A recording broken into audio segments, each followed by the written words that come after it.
Good morning बच्चों, how are you fine?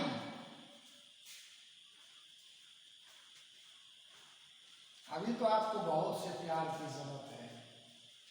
जब तक वो नहीं मिलेगा आपका डोज पूरा नहीं होगा। क्यों? ये बात सही है ना? सो पिछले दिन मोटिवेशनल लेक्चर में हमने बहुत सी ऐसी बातें आपको सिखाई थी जिनके थ्रू आप एक नए एनर्जी का एहसास कर रहे होंगे। ये बात सही है ना? इज इट राइट और wrong? I think it is right. मेहनत ही खुदा है, मेहनत से ही हमें हिम्मत मिलती है, मेहनत से ही हमें सफलता मिलती है। क्यों कहें? The mystery of succession is essence in hard labour. सो आइए हम आपको ले चलते हैं पिछले मोटिवेशनल लेक्चर की जो कनेक्टिविटी थी, जहां से हमने एक रिसोर्स किया था, टॉपिक को आगे ले जाने की कोशिश की थी। ओवरऑल हमने आपको ये बातें कही थी। 11th के पार्ट में फिजिक्स के क्या क्या टॉपिक्स पढ़ने होते हैं, फिर 12th के पास में फिजिक्स के क्या क्या टॉपिक पढ़ने होते हैं। ये दोनों ही एक दूसरे से इंटरलिंक्ड हैं और कहीं ना कहीं एक प्रॉपर ऑर्डर में जाकर हमें फिजिक्स को पढ़ना होता है, तब हमें एक नए उम्मीद दिखते हैं, नए एनर्जी दिखते हैं। सो जरा सा मैं 2 कदम पीछे लेता हूं and we already written on your board in the previous lecture, starting with universe, ब्रह्मांड, कायनात, सृष्टि, हमने कही थी आपको बात। यूनिवर्स में हमने इसको लिंक किया था कि प्लैनेट्स होते हैं, सैटेलाइट्स होते हैं, स्टार्स होते हैं। Although these are the celestial bodies, सौरमंडल जिसको बोलते हैं, इन प्लैनेट्स, सैटेलाइट्स एंड स्टार्स के टीम में से हम प्लैनेट्स को सेलेक्ट करते और हमने वहां के बाद जो चीज आपके लिए लाया हुआ था उस पर हमने लिखा था कि अर्थ। बाकी चीजों को रहने दो, अपनी जगह है, सबकी बातें हैं, सबकी जरूरतें हैं, सबके थोड़े बहुत हम लोग आगे चल करके उन पर एक स्लाइड डिस्कशन भी करेंगे, उतने लार्ज तो नहीं जाना है। सो अर्थ को इसलिए हमने सेलेक्ट किया था कि out of all the planets earth is only one where life exists. हम हैं तो खुदा भी है, तो अर्थ है बिकॉज हमने कहा था कि यहाँ लाइफ एग्जिस्ट करता है, और अर्थ है तो अर्थ पर ही पॉपुलेशन है, अर्थ पर ही पॉपुलेशन है, मतलब हमारी आबादी है, हमारी डेंसिटी है, हम हैं, हमारे जैसे लाखों करोड़ों अरबों लोग भी हैं, प्लांट्स भी हैं, एनिमल्स भी हैं, किड्स भी हैं, मतलब लाइफ है। लेकिन हम ह्यूमन पॉपुलेशन की बात करते हैं, तो ह्यूमन पॉपुलेशन जब एक बार है तो यहीं से हमने आपको ये बात कही थी कि लिंक कभी हमारा डैमेज नहीं होना चाहिए, और ये आपको मतलब एक वे प्रोवाइड कर रहा है कि जहां से लिंकअप करके हमने कहा था कि पॉपुलेशन अगर हमारे पास है तो पॉपुलेशन सिर्फ आ जाने से, आप हमें ये बताओ कि अगर आपके घर में या हमारे घर में एक छोटे से बच्चे का जन्म होता है तो क्या वो बच्चा जन्म लेते ही कभी ये क्वेश्चन किसी से किया है कि मेरे माँ बाप कौन हो, मेरे सामने आओ, जल्दी से हमारे लिए दूध लाओ, हमारे लिए कपड़े लाओ, मैं क्या पहनूंगा या पहनूंगी वो लाओ, ये लाओ, जो भी उनके प्राइमरी रिक्वायरमेंट्स होते हैं, क्या कभी उन्होंने ये क्वेश्चन किया है किसी भी हालत में? कहीं पर भी आपने सुना होगा? ऐसा वो कर ही नहीं सकता, बिकॉज तब वो एकदम न्यू बॉर्न बेबी होता है, उसके IQ या उसके मेंटलिटीज इतने डेवलप नहीं होते कि वो इस तरह के डिमांड कर सकें। लेकिन आपने यहाँ ये भी देखा होगा कि जब भी कहीं पे कोई छोटे बच्चे का आगमन होता है, एक नए गेस्ट का, हमारी फैमिली में एक नया ग्रोथ मिलता है, तो जैसे ही ये इंफॉर्मेशन फैमिली में आते हैं पेरेंट्स, तो जल्दी जल्दी ये सारी आवश्यकताएं जो प्राइमरी होती है उनकी पूरी कर दी जाती है। मतलब ये है कि पॉपुलेशन के साथ उनकी जो बेसिक नीड्स हैं, जो प्रारंभिक जो स्टार्टिंग नीड्स हैं, जिसको बेसिक रिक्वायरमेंट्स ऑफ लाइफ भी आप कह सकते हो, ये उनके साथ ही जन्म लेता है। लेकिन मैं एक नॉर्मल स्टेज की बात कर रहा हूं, एक नॉर्मल स्टेज की मैं बात कर रहा हूं कि नॉर्मली एक ह्यूमन पॉपुलेशन के बेसिक रिक्वायरमेंट्स होते हैं,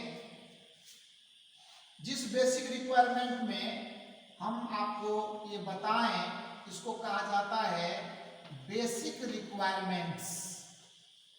यहीं तक, यहां से हम अब आगे आपको लेकर के चल रहे हैं। आप थोड़ा सा ध्यान दीजिए, इसको बेसिक रिक्वायरमेंट्स ऑफ लाइफ भी हम कह सकते हैं, आप भी कह सकते हैं, जिनमें सबसे नंबर 1 पे आता है फूडिंग, कि हम अगर भोजन न करें तो हम सरवाइव नहीं कर सकते। अब सब आदमी अन्ना हजारे नहीं, फिर भी वो भी तो कभी अगर अनशन पे जाते हैं 10 दिन 5 दिन 8 दिन, पता नहीं कितनी सच्चाई कितनी क्या बात है। लेकिन ओवरऑल हमारे जीवन को सर्व करने के लिए हमें डाइट्स की हमें फूड्स की जरूरत होती है, हमें भोजन चाहिए। हम जब खाएंगे नहीं तो हमारा बॉडी सर्व नहीं करेगा। एक बार जब ये आवश्यकताएं हम अपनी पूरी कर लेते हैं तो हमारा दूसरा रिक्वायरमेंट होता है कि हमें ड्रेसिंग्स, यानी एक अच्छे और जो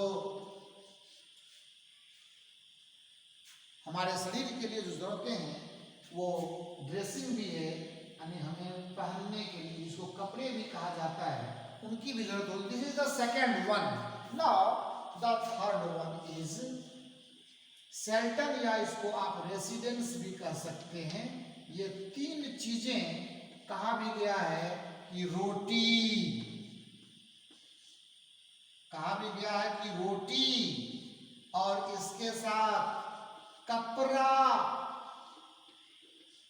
और इसके अलावा मकान। अपने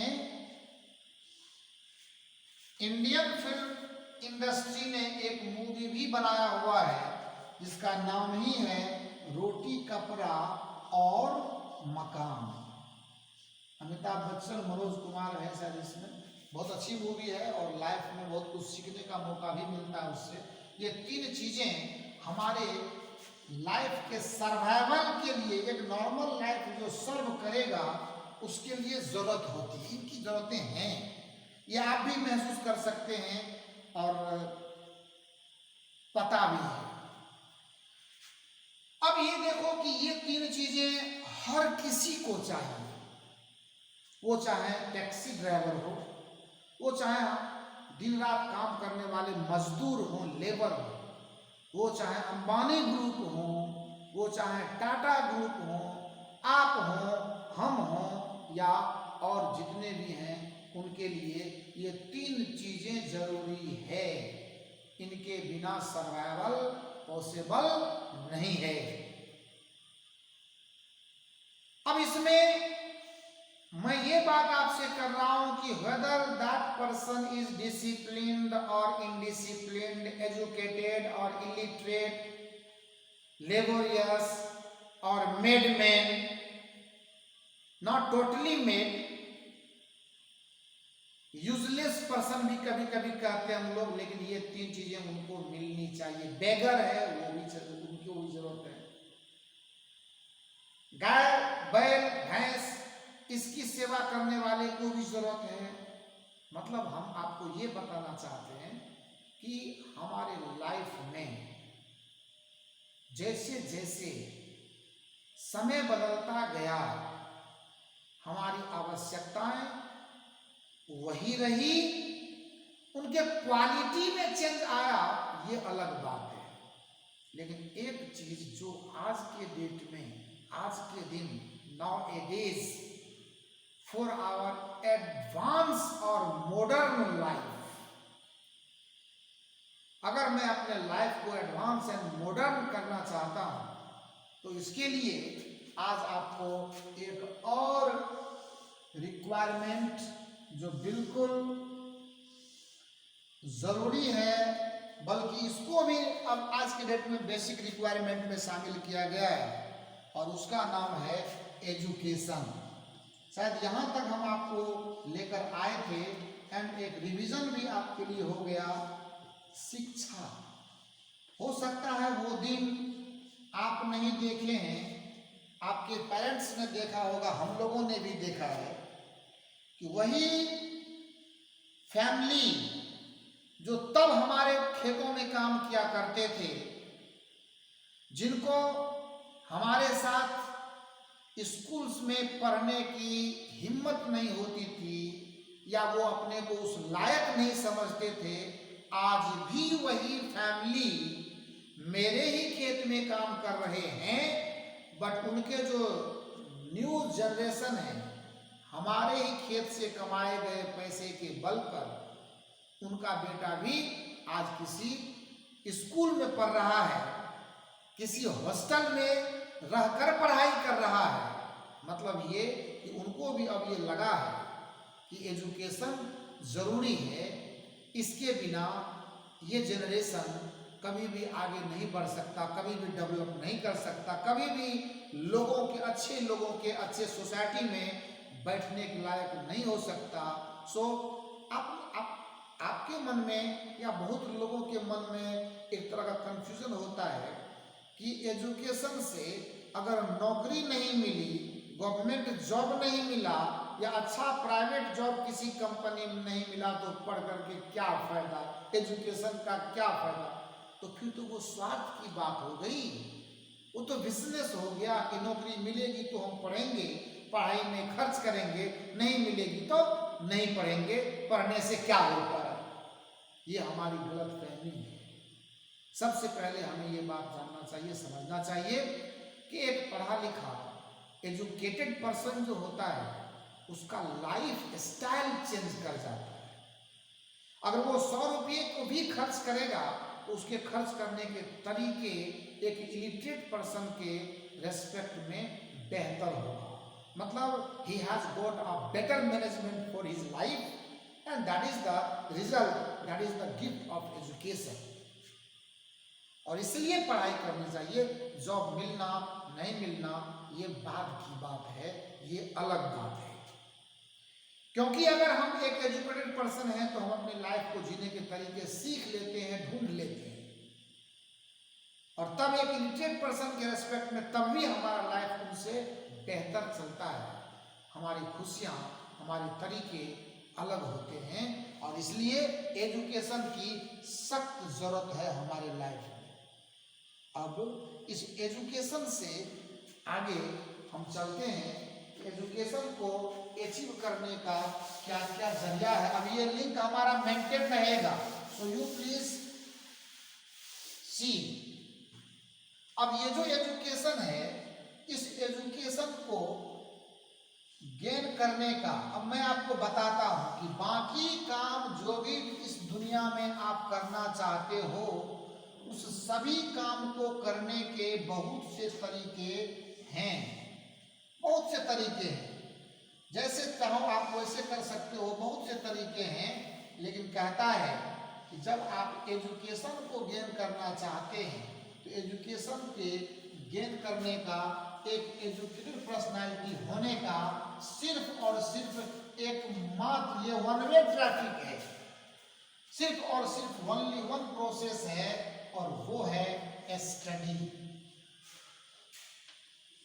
स्टडी यानी बिना अध्ययन किए हुए कभी भी हमारे अंदर एजुकेशन नहीं आ सकता। और इसी काम को करने के लिए हम लोग आपका असिस्टेंस होते हैं, आपको असिस्ट करते हैं स्टडी करने में। कहता है कि ये स्टडी भी दो तरीके का होता है। देखिए कितना बढ़िया चीज है। एक है प्रैक्टिकल स्टडी, एक है प्रैक्टिकल स्टडी। प्रैक्टिकल स्टडी, जैसे ही मैं प्रैक्टिकल स्टडी बोलता हूं, आपके मन में एक नई बात आती है, प्रैक्टिकल स्टडी।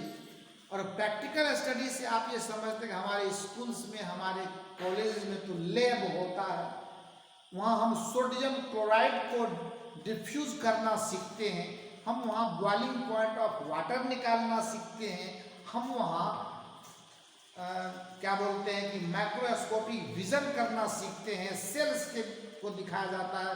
केमिस्ट्री में अलग अलग तरह के लैब करते हैं, प्रैक्टिकल करते हैं। फिजिक्स में हम पोटेंशियोमीटर, हम स्लाइड कैलिपर्स की बात करते हैं, वर्नियर कैलिपर्स की बात करते हैं। मतलब so many practicals are there, but I am not talking about that. मैं उनके विषय में आपकी बात अभी उतने दूर नहीं ले जा रहा हूं, तो बिल्कुल फैमिलियर होकर के चीजें मैं आपके सामने रख रहा हूं। मैं बात कर रहा हूं ऐसे प्रैक्टिकल स्टडी की जिसके एक छोटे से एग्जाम्पल मैं दूं तो आपका मन खुश हो जाएगा। सपोज कीजिए आप किसी मैकेनिकल शॉप में जाते हैं, टेक्निकल शॉप में जाते हैं, आपका मोबाइल खराब हो गया है, आपका टेलीविजन खराब हो गया है, आपका म्यूजिक सिस्टम काम नहीं कर रहा है, आपका रेडियो काम नहीं कर रहा है।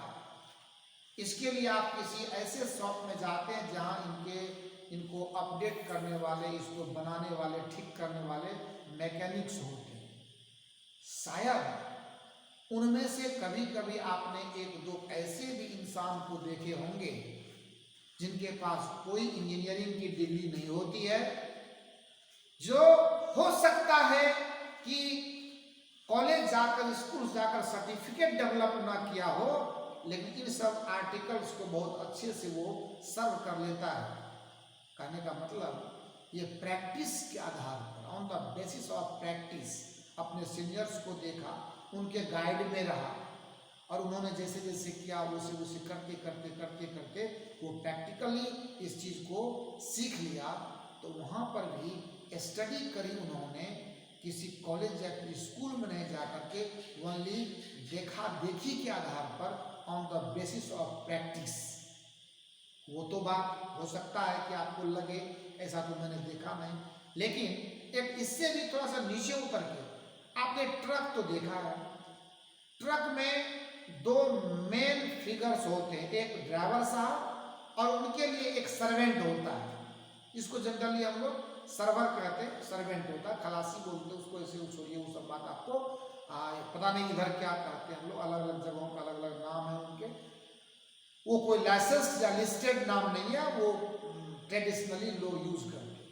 लेकिन हो सकता है कि वो ना वो ड्राइवर पढ़ा लिखा हो, ना वो उसका सर्वर पढ़ा लिखा हो, लेकिन कभी न कभी वो जो सर्वेंट है या वो जो ड्राइवर है, हो सकता है कि वो भी कभी सर्वेंट का की नौकरी किसी दूसरे ट्रक पर की हो और अपने उस्ताद से, अपने ड्राइवर्स को गुरु मानते हुए, अपना टीचर मानते हुए धीरे धीरे उनके साथ रहते रहते वो भी ड्राइविंग सीख लेता है, एक ड्राइविंग लाइसेंस क्रिएट कर लिया और फिर वो नई गाड़ी पर जाकर खुद एक ड्राइवर बन जाता है। और इसके लिए वो किसी कॉलेज या किसी स्कूल में नहीं पढ़ाई करा।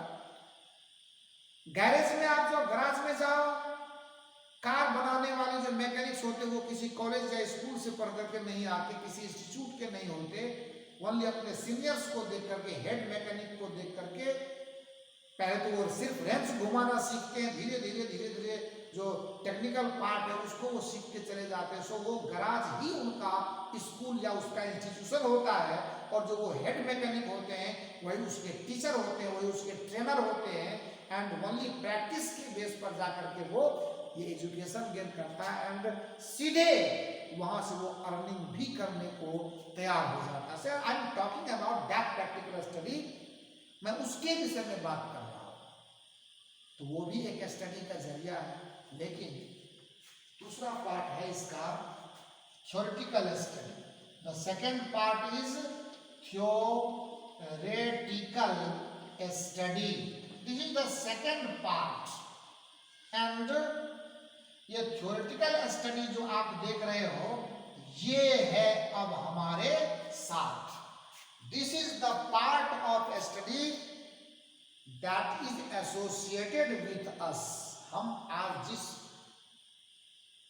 फेज को स्टडी में यूज कर रहे हैं, मैं हूं, आप हैं, हमारे लिए इंस्टीट्यूशन है, हमारे लिए सब्जेक्ट्स हैं, बुक्स हैं, और एक प्रोग्राम्ड वे में हम ये स्टडी करते।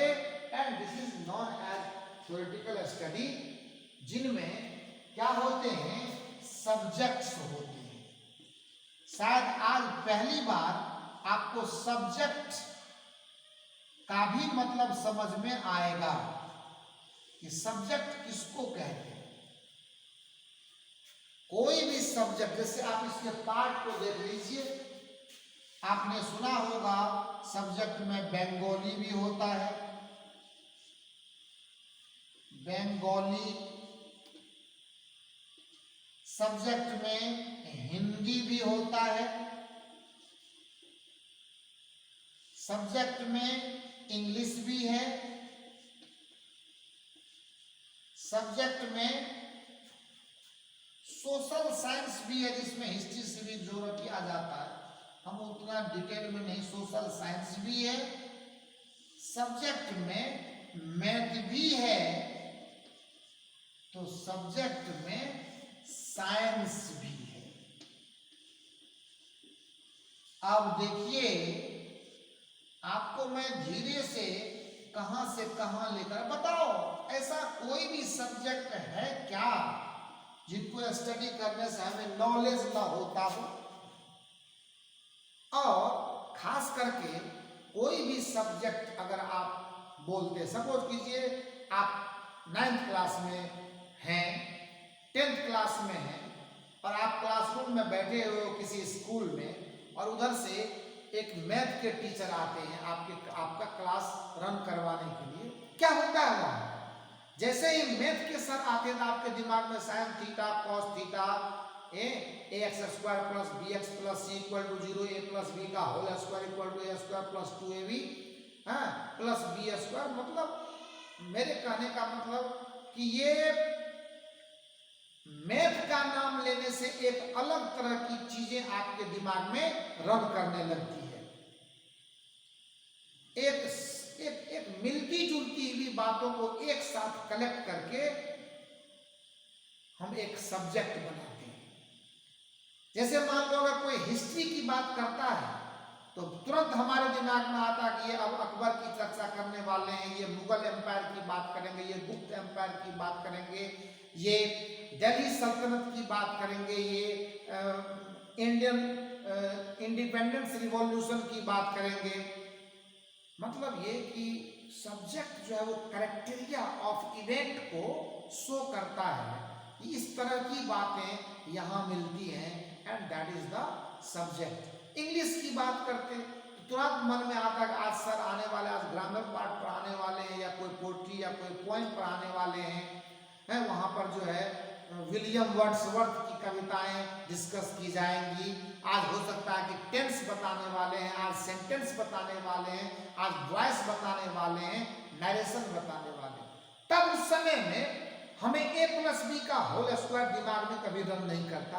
तब उस समय में अकबर, बाबर, हुमायूं, जहांगीर, शाहजहां नहीं घूमता। मतलब ये कि हर कोई सब्जेक्ट हमें नॉलेज देता है, हमें एक एजुकेशनल डेवलपमेंट देता है, लेकिन उनके हर पार्ट में एक मिलती जुलती हुई बातें ही हम लोग सीख पाते हैं, समझ पाते हैं, और उसके स्पेशलिस्ट जो होते हैं उसको उस सब्जेक्ट के हम लोग ट्रेनर या हम टीचर कहना होते हैं।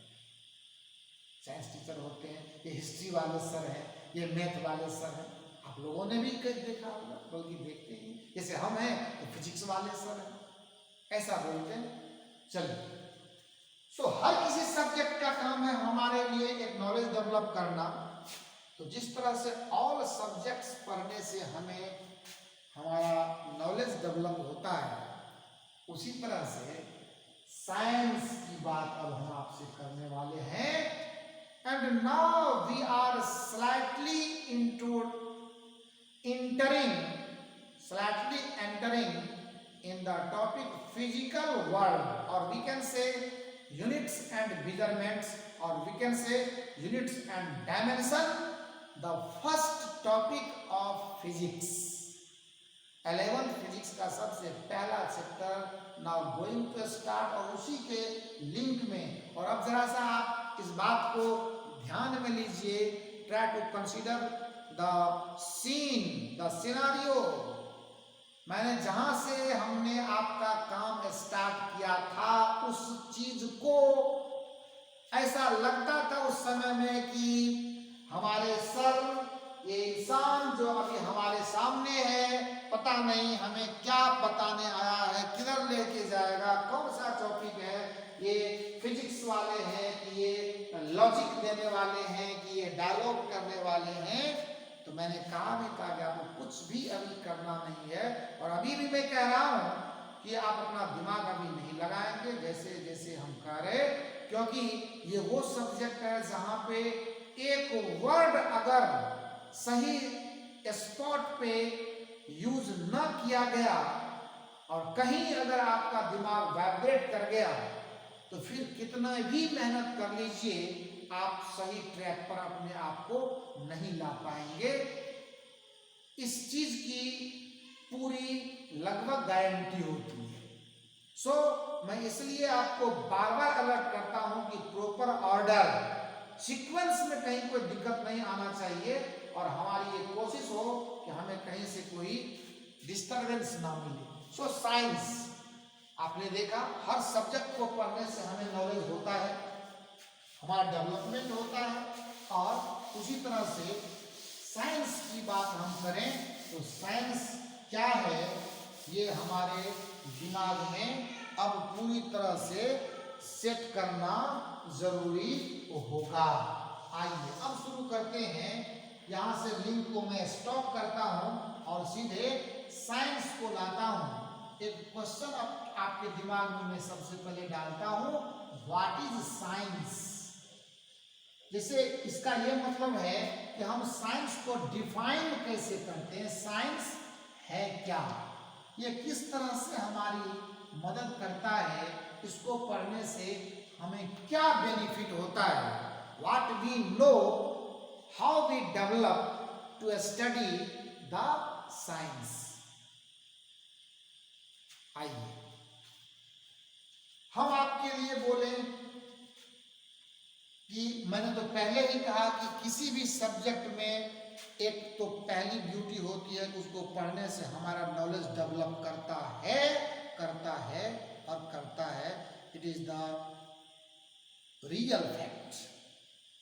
लेकिन साइंस पढ़ने से क्या होता है, आइए मैं आपको आज पहली बार बता रहा हूं। आप भी इसको जानते होंगे, लेकिन हो सकता है कि आपके उस जानकारी में थोड़ी कमी हो।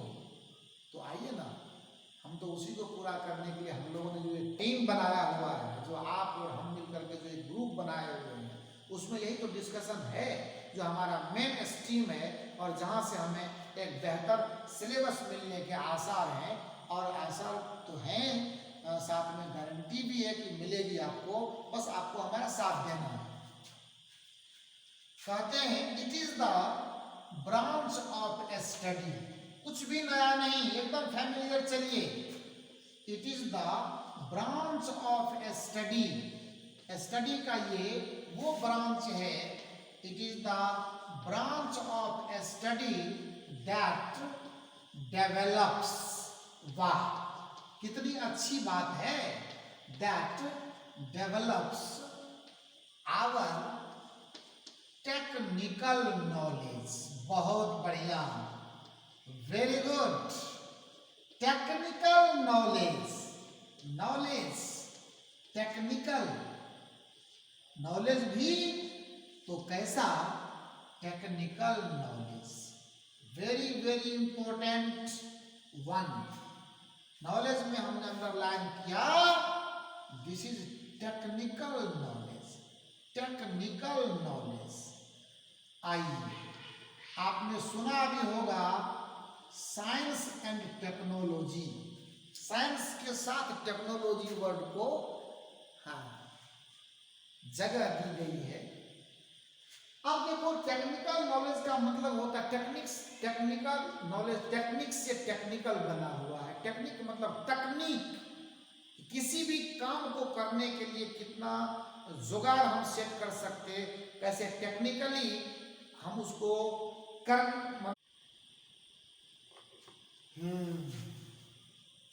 तो देख भी लिया, फिर से आप एक बार देख लो क्या जाता है इसमें। मैंने कहा what is science, it is the branch of study that develops our technical knowledge. मैंने कितनी बार, तभी से 4 बार 5 बार मैंने बताया टेक्निकल नॉलेज, टेक्निकल नॉलेज हमें टेक्निकली डेवलप करता है वो, और ये करता क्या है, हमारे वर्क करने के स्टाइल को इजी करता है, कंफर्टेबली हमारे वर्क को, वर्क लाइन को इजी बनाता है। और इसीलिए फर्दर हमने कहा कि टेक्निकल नॉलेज डेवलप करने का काम, जिम्मेदारी किसके पास है, साइंस के पास है।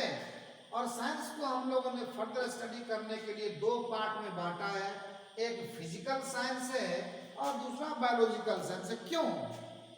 क्योंकि हमारा जो ये नेचर है ना, ये सिर्फ 2 ही चीजों से मिलकर के बना हुआ है, जिसमें पहली चीज है लिविंग्स और दूसरी नॉन लिविंग्स, या तो सजीव हैं या निर्जीव हैं। इन दोनों का एक कॉम्बिनेशन जो है हमारा साइंस है, और इसलिए इन्हीं चीजों की तो स्टडी ऑफ नेचर ही तो है। तो जब नॉन लिविंग्स की स्टडी हम लोग साइंस के जिस पार्ट में करते हैं, उसी पार्ट का नाम है फिजिकल साइंस, और जिस साइड में जाकर के लिविंग्स की स्टडी हम लोग करते, उसी का नाम है बायोलॉजिकल साइंस। तो फर्दर इसको भी 2 पार्ट में बांटा गया है। आइए हम आपको दिखाते हैं। आप लिंक पर ध्यान देते रहें, और जब आप लिंक पर ध्यान देते रहेंगे तो आपको कहीं से कोई दिक्कत नहीं होगी। मैं यहाँ फिजिकल और यहाँ बायोलॉजिकल, मैं अपना टेबल यहाँ बना रहा हूँ, आप इसको कंटिन्यू करना, ऐसा नहीं कि आप भी फिर से एक बार कर लेना। यू प्लीज सी है, हमने लिखा हुआ है वहाँ, आपके लिए हर चीज़ों को देखिए कितनी तसल्ली से मैं कर रहा हूँ। और आपने यहाँ देखना है कि यहाँ अपना फिजिकल साइंस है, और यहाँ फिजिकल साइंस है, और यहाँ अपना बायोलॉजिकल साइंस है। So physical science and biological science. अब ये फिजिकल साइंस भी 2 पार्ट मैंने लिखा हुआ वहां पे, ये नॉन लिविंग्स के लिए है। ये किसके लिए है? Science for non livings, and ये पार्ट है आपका लिविंग्स के लिए। वहां है ऑलरेडी, आपको ये बार बार रिपीट करने की जरूरत नहीं है। इस फिजिकल साइंस को भी 2 पार्ट में डिवाइड किया गया और पहली बार आपके सामने अब ये प्यारा सा अपना दुलारा सा सब्जेक्ट सामने और ये वर्ड पहली बार हम आपके सामने लाए। और दूसरा chemistry, chemistry, chemistry is the second part, physical science, physics, chemistry, and here is the biological science, जिसके एक पार्ट में बॉटनी आती है और दूसरे पार्ट में जूलॉजी आती है। Botany plants study, zoology animals और ह्यूमन स्टडी, ये अब हमारा पार्ट नहीं है। And we are interested with physics. आप मेरे साथ एंजॉय कीजिए फिजिक्स में, और हमारी ये कोशिश है कि हम आपको पूरी तरह से साथ देते रहें, तब जब आप हमारा साथ देते रहें। तो अब ये आप कॉपी कीजिए। कॉपी करने के बाद आज हम आपको बहुत कुछ तो नहीं बता पाएंगे, क्योंकि मैं नहीं चाहता कि अभी आपको बहुत ज़्यादा कोई लोड पड़े। तो यू लिस्ट दिस। चाहूंगा मैं तुझे साँझ सवेरे, फिर भी कभी अब नाम को तेरे आवाज मैं ना दूंगा, आवाज मैं ना दूंगा। चाहूंगा मैं तुझे साँझ सवेरे। सो वेल, अब जैसे ही बोर्ड पर फिजिक्स पहली बार आपने देखा तो मन के अंदर खुशियों का एक गुब्बारा फूटने लगता है, गुब्बारा फूटने लगता है। एक क्लाइमेक्स क्रिएट हो जाता है आपके अंदर, एक एक्साइटेशन आ जाता है आपके अंदर कि जब पहली मुलाकात सर से हमारी हुई थी तो सर ने बड़ी बड़ी बातें की थी कि ये सब्जेक्ट ये है, ये सब्जेक्ट वो है। आखिर ये सब्जेक्ट क्या है? ऐसी क्या खास बात है इस सब्जेक्ट में जिसकी वजह से लोग इसे इतना प्यार करने वाले और डरते भी हैं, डरने वाले भागते भी हैं।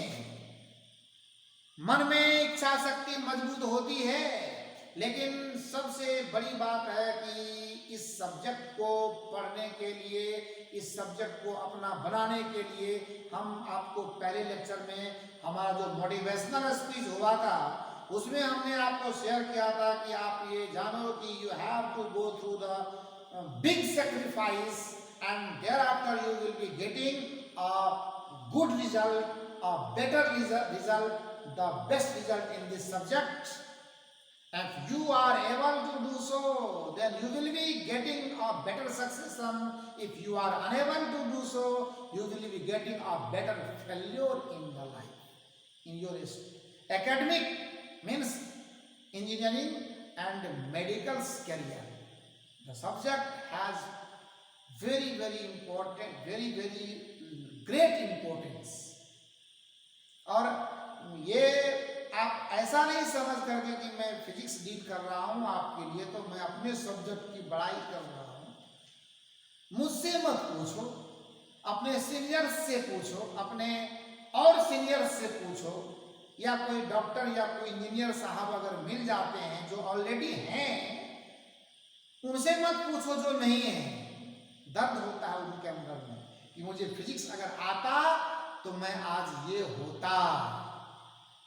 एक ख्वाब देखता कि अगर मैं राजा होता तो अवश्य राज करता। If I were a king I would rule, if I were a bird I would fly. अगर मैं राजा होता तो अवश्य राज करता, अगर मैं पक्षी होता तो अवश्य उड़ता, अगर मुझे फिजिक्स आता तो मैं निश्चय ही डॉक्टर, निश्चय ही इंजीनियर बनता। बस आप ये समझना कि हार्ड लेबर करने से तो हम सक्सेस होते हैं, लेकिन हार्ड लेबर भी सही टाइम पर करने से ही सक्सेसफुल होता है और सही डायरेक्शन में करने से होता है। आप मुझे बताओ ना कि हार्ड लेबर करने से हम मेडिकल कंप्लीट कर जाते, नीट क्वालिफाई कर जाते, आप क्या करो, बंगाली लैंग्वेज का या हिंदी या इंग्लिश का कोई नॉवेल ले आओ, या पेपर्स आते डेली न्यूज़पेपर, हिंदी की लो, बंगाली की लो, इंग्लिश की लो, रात दिन पढ़ो।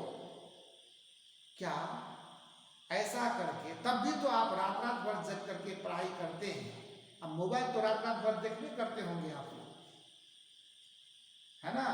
आजकल तो गूगल पे कितनी सारी चीजें, एक से एक वैरायटी ऑफ थीम्स आते हैं, एकदम आप लोग पूरे मजे करते होंगे।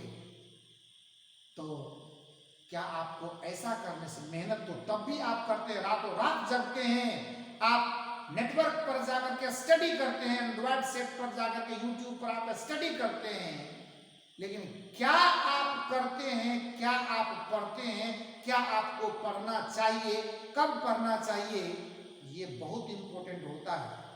और यही अगर आप नहीं समझ पाएंगे तो मेहनत तब भी होगा, उसको सही डायरेक्शन नहीं मिलेगा, सही टाइम नहीं मिलेगा, and no chance of any success in your life. It's the universal truth.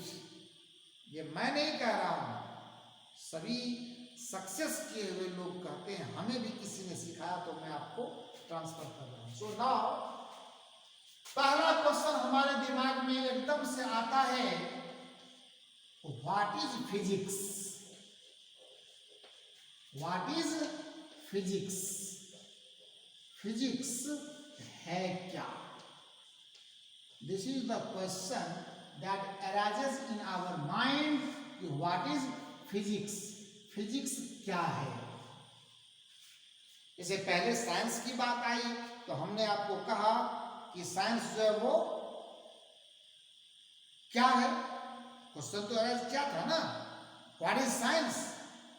तब हमने कहा था कि ये टेक्निकल नॉलेज डेवलप करता है। अच्छा, आपको शायद याद होगा एक शॉर्टकट फिजिक्स के हम आपको बहुत सारे डेफिनेशन शेयर करेंगे, और हमने फिजिक्स के विषय में पहले बहुत सारी बातें कर ली है आपसे। बहुत सारे साइंस का रूट है ये, बहुत सारा हर साइंस इसी से डेवलप हुआ है ना। ये हमारे डेली लाइफ में सबसे ज़्यादा यूज होने वाला, हमारा प्रैक्टिकल लाइफ में सबसे यूज होता है। इतनी सारी मशीनें जो बनी हुई है, आज इलेक्ट्रिक फैन है, ये बल्ब है, ये एंड्रॉयड मोबाइल है, एंड्रॉयड सेट है, हमारी मशीनें हैं, स्कूटीज हैं, कार्स हैं, ट्रक हैं, ट्रैक्टर्स हैं, मतलब ये किसकी देन है? ये फिजिक्स की देन है, ये टेक्नोलॉजी की देन है, और टेक्नोलॉजी कहीं ना कहीं प्रायोरिटी रखता है फिजिक्स से। सो फिजिक्स के विषय में हम लोग एक, हाँ, जो बेसिक चीज है, नेचर में हम हैं। अगर किसी को आपसे कोई ये क्वेश्चन पूछता है व्हाट इज फिजिक्स, तो फॉर्मली एक सिंपल सा डेफिनेशन, और मैं डीप में जाऊंगा।